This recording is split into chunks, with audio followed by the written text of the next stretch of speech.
Got some fabric laying around? Let's make some pens with it. Hey everybody, it's Colette with Blessings Craft Therapy, if you didn't know. And if you did, thank you so much for coming back. So we start with the Inkjoy pens and we're going to take them apart. You just unscrew the bottom and then take all of the insides out. Then after that, we're going to remove the clip part. Now you can use a wire cutter, or you can just twist it off with your hand. It's fine either way. It's going to, though, leave a nub at the top that you're going to need to sand off. So that's what I'm doing here is I'm sanding that and any other raised spots that would cause our fabric to bubble. Then we're going to wipe it down with some rubbing alcohol. Now this is a dowel. I just put some masking tape on top so that the pen would fit on top. Perfect, right? And then we have fabric. I have chicken fabric. I have cow fabric, daisies, some more bees. Now, this is how I do what's called the drip method. And so I have a piece of floral foam and I just put my dowels that have the pens in it on that. Now we're going to cut our fabric to about 1.5 by 4.5 inches. Now I say about because that could change depending on your fabric, how stretchy it is. I always have to trim it down.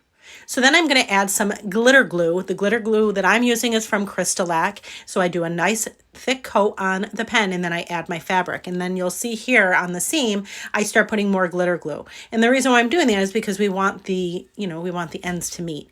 And I'm trying with this particular one, I'm trying to match the pattern so that it looks seamless. These pens work best with small patterns. If you're doing some big pattern, the pattern's going to get lost. So then I'm going to cover the entirety of the pen with more of the glue. We want to saturate the fabric, okay? And then you're going to let it dry. I do many pens when I do this because it's a long process. And if I have many pens, then I can do many. So then you let it dry for 2 hours. And now we're going to use Crystalac Grand Finale. And I'm going to do 3 coats. 2 hours in between each coat. And see, that's what we're doing for each of the pens. Perfect. Once those 3 coats are done, I sand it because if there are any nubbies on it, I want those because I want it nice and smooth. So I sand it and then I wipe it down, clean it, perfect. And then we're going to do the process all over again. 3 more coats of Crystalac, 2 hours in between, and let them dry. And this is it, fully dry. And are you kidding me? Stop, right? I mean, listen, maybe some of you are like, God, it's too much work. You know what? It is a lot of work, but it's so worth it. Look how pretty this is. So now we're going to put our pens back together and I'm just going to put the silver part with the black part, that's the clicker part.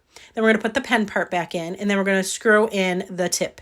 Now, I'm thinking, listen, I'm just telling you friends right now, would this not be beautiful if you had baby clothes that you wanted to preserve? You had some, I don't know, pieces of clothing or something special from a loved one, or if you wanted to make something special, say from a wedding dress.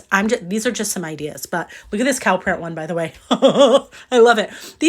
I am obsessed with all of them. You know, I have a thing for pens and these ones, no exception. I love them. Do they take a lot of time? Yup. Is it worth it? Yup. Absolutely. Anyways, friends, thank you so much for watching and I hope this inspires you.